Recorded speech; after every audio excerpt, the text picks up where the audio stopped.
ধুর ধুর ধুর, কদিন ধরে যা বৃষ্টি শুরু হয়েছে, জীবন একেবারে জের বার করে দিল। কি গোপাল, বাজার থেকে ফিরছো? হাতে বাজারের থলি নিয়ে আর কোথা থেকে ফিরবো বলুন তো? তা কি কিনলে বাজার থেকে? বোঝো এবার, এরপর হাজার প্রশ্ন করবে। ওই কিছুটা শাক পাতা আর কটা কই মাছ। ভালো ভালো, তা কই মাছ দিয়ে তেল কই হবে নিশ্চয়ই। তেল কই হবে নাকি কই তেল হবে সেটা একমাত্র আমার অন্দরমহলের সাম্রাজ্ঞী বলতে পারবেন। তা এই বর্ষার মধ্যে আপনার ছাতা কই? নদীতে স্নান সেরে ফিরছি যে, তাই ভিজলেও তেমন ক্ষতি হবে না। তা গোপাল, বাদলায় কাটছে কেমন? তা এক প্রকার খাসা, ঘরের বাইরে বেরোলেও ছাতা, আবার ঘরের ভেতর থাকলেও ছাতা। কেন কেন, ঘরের ভেতরে ছাতা কেন? চাল দিয়ে জল পড়ে বুঝি? তা পরে বই কি, পরেই যখন তখন সারিয়ে নিচ্ছ না কেন? সারাতে তো পারি, কিন্তু ওই যে লোভ। লোভ? কিসের লোভ? ঘরের ভেতর ছাতা মাথায় দিয়ে বসে থাকার লোভ। আসলে কজন ভাগ্যবান আর ঘরের ভেতর ছাতা মাথায় দিয়ে বসে থাকতে পারে বলুন? তোমার কথার মর্ম ঠিক বুঝলাম না। আসলে আমি যতদূর শুনেছি, তাতে বর্ধমানের মহারাজ আর কুচবিহারের রাজামশাই ঘরের ভেতর ছাতা মাথায় দিয়ে বসে থাকেন। আরে সে তো সাধারণ ছাতা নয়, সে তো রাজছত্র। আর ঘর নয়, ঘর নয়, বসে থাকেন রাজসভায়। জানি তো, কিন্তু আমি তো ছোটখাটো মানুষ, তাই ভাঙা ঘরই আমার রাজসভা, আর ছেঁড়া ছাতাই আমার কাছে রাজছত্র। তোমার সঙ্গে কথায় পারে কার সাধ্যি, আর রঙ্গরসিকতাতেও তো তুমি সকলের চাইতে এগিয়ে। চলি চলি হে। আসুন, তবে সাবধানে যাবেন, কদিনের বৃষ্টিতে রাস্তায় যা কাদা।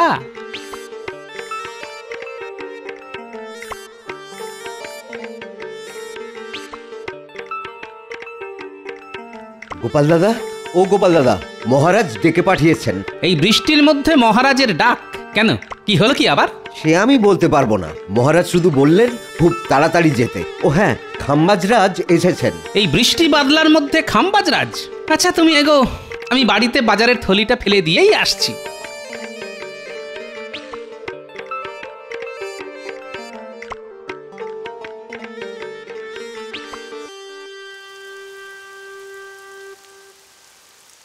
গিন্নি, আরে গিন্নি, কোথায় গেলে গো? কোথাও যাবার কপাল করে কি এসেছি গো? তা সেই একই ভাঙা ঘরে সারা জীবন কাটিয়ে যাচ্ছি। ঘরের এখান ওখান দিয়ে জল পড়ছে বলে মেজাজ বেশ গরম মনে হচ্ছে। যাক, আর বেশি কথা বাড়িয়ে কাজ নেই। এই নাও বাজারের থলিটা ধরো। খুব ভালো কই মাছ আছে এতে। গিন্নি, তুমি রান্না শুরু করো, আমি একটু আসছি, বুঝলে? বলি, কোন রাজকার্যে যাওয়া হচ্ছে শুনি? আজ ঘরামিকে ডাকতে বলেছিলাম না? হ্যাঁ, আরে ঘরামিকে ডাকতেই তো যাচ্ছি, তবে যাবার আগে একবার রাজবাড়িতে ঘুরে যেতে হবে। মহারাজ ডেকে পাঠিয়েছেন। আবার সেই মহারাজ? কি মন্দ রে, মহারাজ যে তোমাকে বশ করেছেন কে জানে।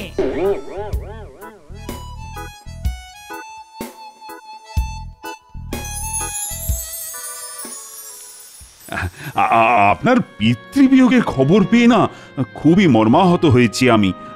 তবে কি আর করবেন বলুন, কেউ তো চিরকাল আর বাঁচে না।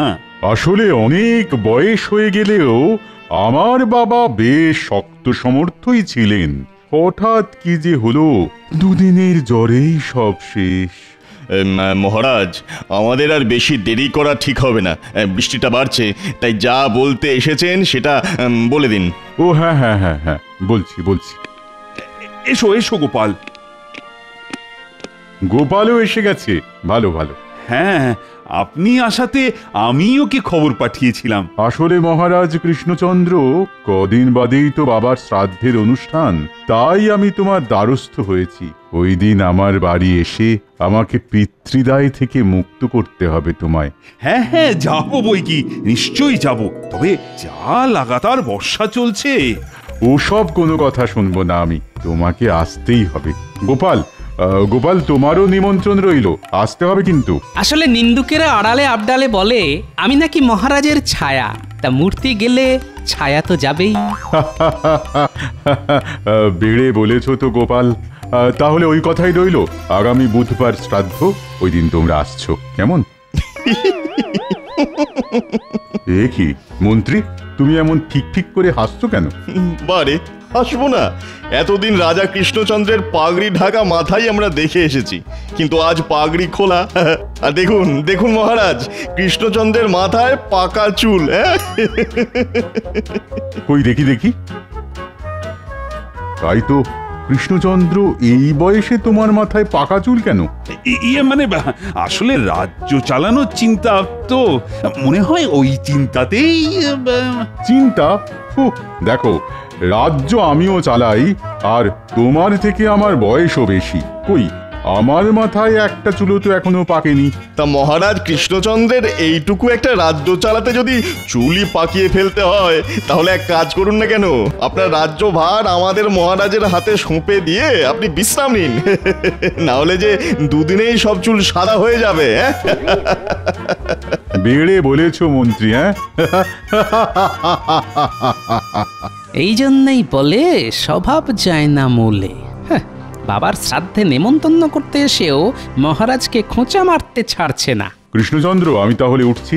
কি আর করবে বলো, গুরুজনের শ্রাদ্ধে তো আর পাগড়ি পরে যাওয়া যায় না, তাই পাকা চুল নিয়ে যেও। হ্যাঁ, আসছি আসছি তাহলে। তোমাকে আর আসতে হবে না, বাকি পথ আমরা চলে যেতে পারবো। তুমি বরং তোমার মাথার পাকা চুলটা একটু সামলাও।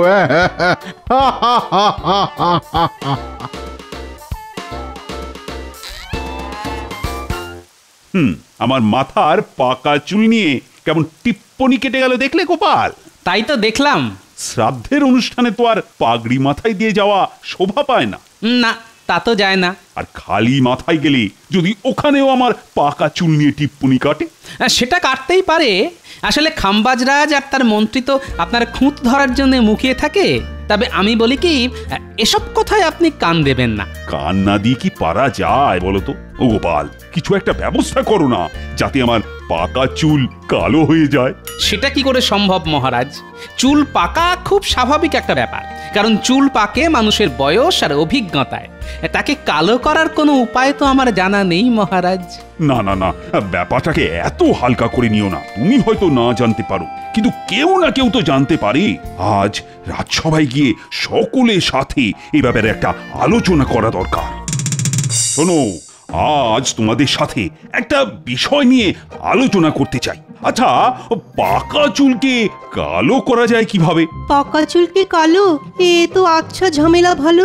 না মহারাজ, আমার তেমন কিছু জানা নেই। কথায় কথায় ছড়া কাটা ছাড়া তোমার যে আর কিছু জানা নেই, সেটা আমার ভালো করে জানা আছে। বিজ্ঞানী, তা তুমি কি কোনো আলোকপাত করতে পারো? মহারাজ, পাকা চুলকে কালো করা নিয়ে কোনো পরীক্ষা এ যাবৎ আমি করিনি, তবে আপনি বললে শুরু করতে পারি। তাহলে আজ থেকেই শুরু করে ফেলো নাকি? একটা কথা আগেই বলে রাখি মহারাজ, এই পরীক্ষার ফল পেতে কিন্তু বেশ কিছুদিন লেগে যাবে। সর্বনাশ, বেশ কিছুদিন? কিন্তু আমার যে খুব তাড়াতাড়ি চাই, মানে আগামী সোমমঙ্গলবারের মধ্যেই। ক্ষমা করবেন মহারাজ, এত তাড়াতাড়ি এসব পরীক্ষার ফল পাওয়া যায় না। হয়তো তাড়াতাড়ি করে কিছু একটা বানিয়ে দিলাম, কিন্তু তাতে করে যদি উল্টো ফল হয়, যদি মাথার সামান্য কটা পাকা চুল কালো না হয়ে মাথার সব চুল সাদা হয়ে যায় বা উঠে যায়, তাহলে? মহারাজ যে কেন পাকা চুল নিয়ে এত মাতামাতি করছেন কে জানে। আচ্ছা, আর কি কেউ জানো?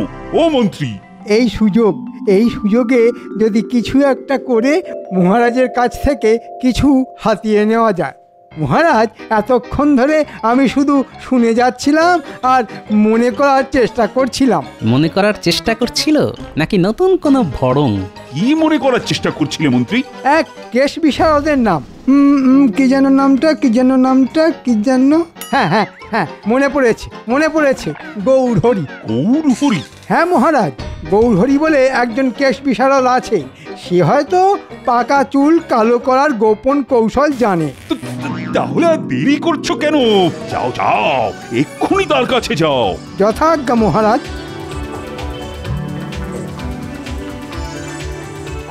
দেখলে তো গোপাল, পাকা চুল কালো করার উপায় আছে। আসলে তুমি না দিনে দিনে একটা অকর্মার ঢেঁকি হয়ে যাচ্ছ। আমি না হয় অকর্মার ঢেঁকি, কিন্তু মহারাজের পাকা চুলকে কালো করতে মন্ত্রীরা তো উৎসাহ কেন? না, ব্যাপারটার উপর নজর রাখতে হবে দেখছি।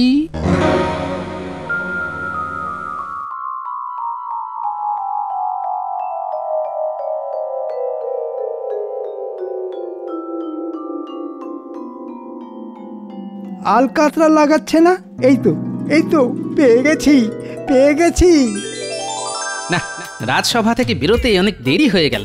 বৃষ্টিটা এখন কমেছে। যাই, একবার পুঁটিদের বাড়ি থেকে ঘুরে আসি। ওদের বাড়ি ঘরামির কাজ হচ্ছে শুনেছি। দেখি যদি ঘরামিকে ধরে কয়ে আমার ঘরের চালাটা একটু সারিয়ে নেওয়া যায়, না হলে গিন্নি আর আস্ত রাখবে না। পুটির বাবা, ও পুটির বাবা। বলো গোপাল দাদা। তা তোমাদের বাড়ি ঘরামির কাজ আর কতদিন চলবে? বড়জোর আর 2-1 দিন। চালের কাজ হয়ে গেছে, এখন শুধু আলকাতরা লাগানোর কাজ বাকি। আচ্ছা, ঘরের নিচের দিকের অংশে আলকাতরা লাগাচ্ছ কেন? আসলে মাটির বাড়ি তো, জলের ঝাপটায় ঘরের তলার দিক ভিজে গিয়ে মাটি আলগা হয়ে যায়। হ্যাঁ, বুঝতে পেরেছি। আলকাতরা লাগালে ওই জলের ছাট মাটি আলগা করে দিতে পারবে না, তাই তো? ভালো ভালো, খুব ভালো। আমি এরকমটা করিয়ে নেবো, বুঝলে? ও ভাই, এই বাড়ির কাজ মিটলে আমার সাথে দেখা করো তো, আমার বাড়িতেও একটু কাজ আছে। ঠিক আছে গোপাল বাবু, আমার ঘরের কাজ মিটে গেলে আমি ওকে তোমার কাছে নিয়ে যাব। হ্যাঁ, খুব ভালো। আমি তাহলে চলি। হে, তাহলে বুঝতে পারলি তোকে কি করতে হবে? খুব বুঝতে পেরেছি। তবে কি তবে?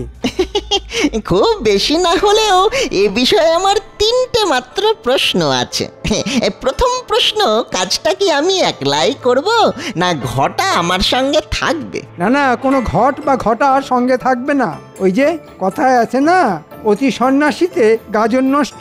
তাই কাজটা তোকে একলাই করতে হবে। আমি অবশ্য তোর সঙ্গে থাকবো। ভালো ভালো। আমার দ্বিতীয় প্রশ্ন এবার করি। বলছি যে আলকাতরা কোথা থেকে পাবো? পুঁটিদের বাড়ি আলকাতরার কাজ হচ্ছে, ওখান থেকে চুরি করে নেব। খুব ভালো, খুব ভালো। চুরি করার ব্যাপারে আপনি তো আমাদের গুরুদেব। কিছু বললি? না না, কিছু না।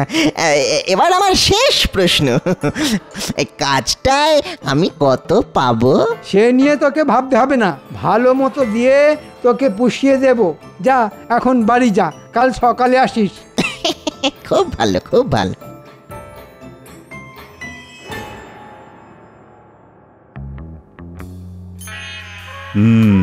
মন্ত্রী তো বলে গেল কেশ বিশারদকে নিয়ে আসবে, কিন্তু কবে আসবে? আমি এসে গেছি মহারাজ, আর সেই সাথে কেশ বিশারদের খবরও নিয়ে এসেছি। তাই নাকি? তা মন্ত্রী সে কি পারবে?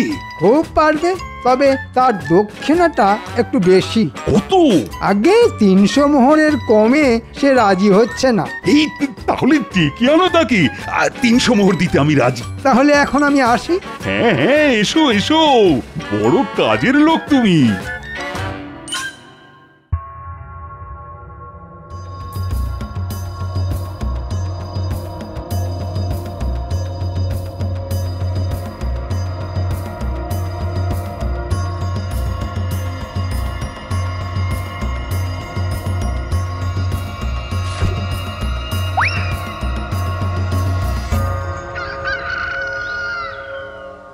আরে কি হলো কি গিন্নি? আরে মুড়ি টুড়ি কিছু দাও, খেয়ে দে থলি হাতে করে একবার বাজারটা ঘুরে আসি। দিচ্ছি, আর একটু সবুর করো। কি ব্যাপার পুঁটির বাবা, তুমি এলে, ঘরামি কই? আমার সর্বনাশ হয়ে গেছে গোপাল দাদা, আমার সর্বনাশ হয়ে গেছে। কেন, কি হয়েছে? কাল রাতে আমার বাড়ি থেকে কেউ আলকাতরা হাঁড়ি চুরি করে নিয়ে গেছে।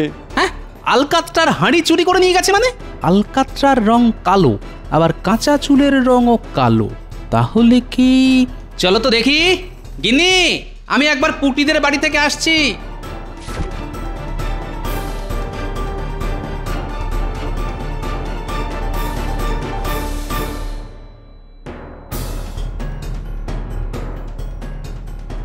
আচ্ছা পুটির বাবা, কাল তোমাদের বাড়ি কেউ নাগরা পরে এসেছিল?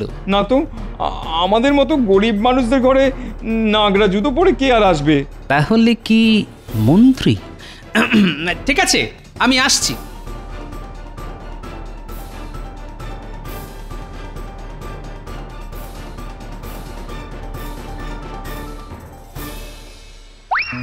কি মজা! 300 মোহর রোজগার হবে। সেই আনন্দে যাই বাজার থেকে দেখে শুনে জোড়া ইলিশ কিনে আনি। মন্ত্রীমশাই জোড়া ইলিশ কিনতে গেল। এই ফাঁকে যা করার করে ফেলতে হবে। মন্ত্রী গিন্নি এখন হয়তো পুজোর ঘরে, এদিক ওদিক ভালো করে দেখতে হবে। যা অনুমান করেছিলাম ঠিক তাই। এবার দেখো মন্ত্রী মশাই আমার খেলা।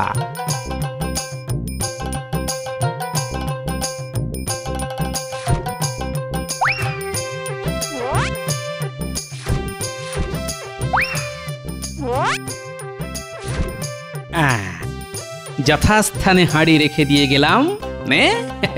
এবার যত পারিস মহারাজের মাথায় মাখা।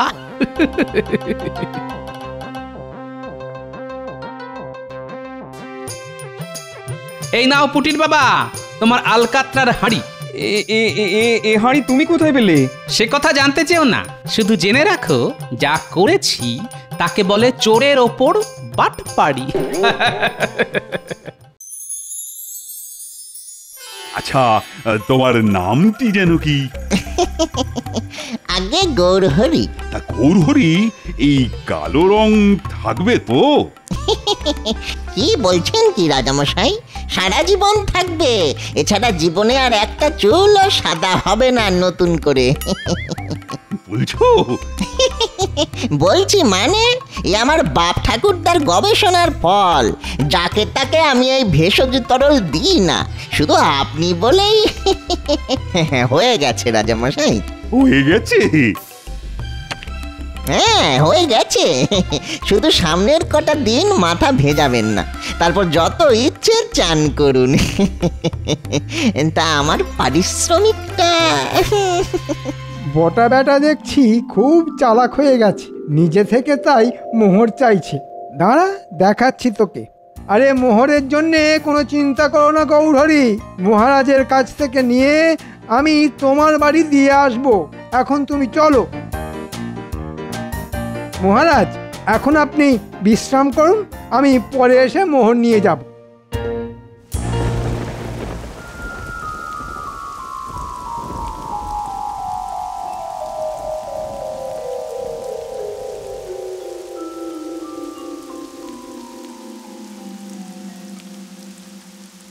কি আনন্দ, কি আনন্দ!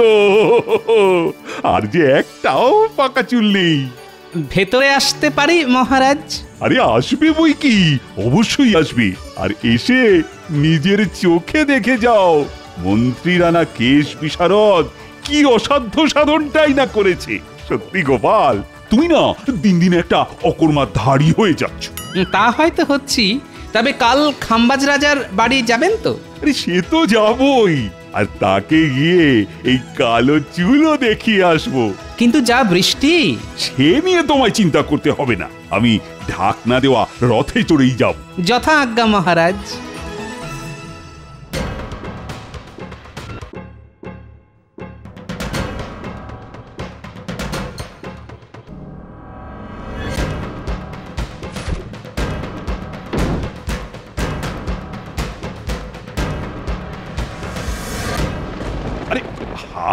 আরে কি হলো সারথি, আমার রথ কোথায়? যাও যাও যাও, তাড়াতাড়ি নিয়ে এসো। আগে মহারাজ, রথের চাকা বিগড়ে গেছে, চালাতে গেলেই কেমন টলমল করছে। সর্বনাশ!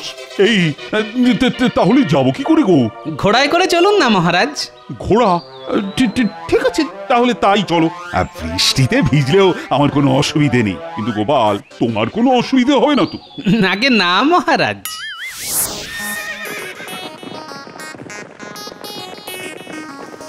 কি মুশকিল! এ তো ঝমঝমিয়ে বৃষ্টি নামলো। সামনের ওই গাছের তলায় গিয়ে দাঁড়াবেন, চলুন। বৃষ্টি কমলে আবার না হয় ঘোড়া ছোটাবো। এ কি মহারাজ, আপনার পোশাকে এত কালো রং এলো কোথা থেকে? এ বাবা, আইস, এ তো দেখছি মাথা থেকে গড়াচ্ছে। কই দেখি দেখি। হ্যাঁ হ্যাঁ, বেটা বেটা কেশ বিশারদ আমায় ঠকিয়েছে। এটা বলেছিল রং নাকি সারা জীবন থাকবে, সে হয়তো ঠিকই বলেছিল, কারণ সে তো মাখাতে এসেছিল আলকাতরা, যা একবার শুকিয়ে গেলে সারা জীবনে ওঠা মুশকিল। তবে তাতে করে আপনার চুলের যে 12টা বেজে যেত, তাই আমি আলকাতরার হাঁড়ি পাল্টে ভূষকালি রেখে দিয়েছিলাম মহারাজ। মন্ত্রীর কেশ বিশারদ আমার মাথায় আলকাতরা মাখাতে চেয়েছিল। দাঁড়াও, মন্ত্রীকে ডেকে ওকে এমন শাস্তি দেব যে... মন্ত্রী? আরে ওটাই তো আসল নাটের গুরু। আর যতদূর মনে হয় কেশ বিশারদটি হচ্ছে গিয়ে ছদ্মবেশী বটা।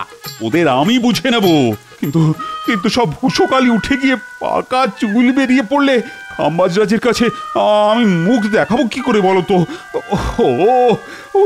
ও তো আবার আমার পাকা চুল নিয়ে টিপ্পনি কাটবে।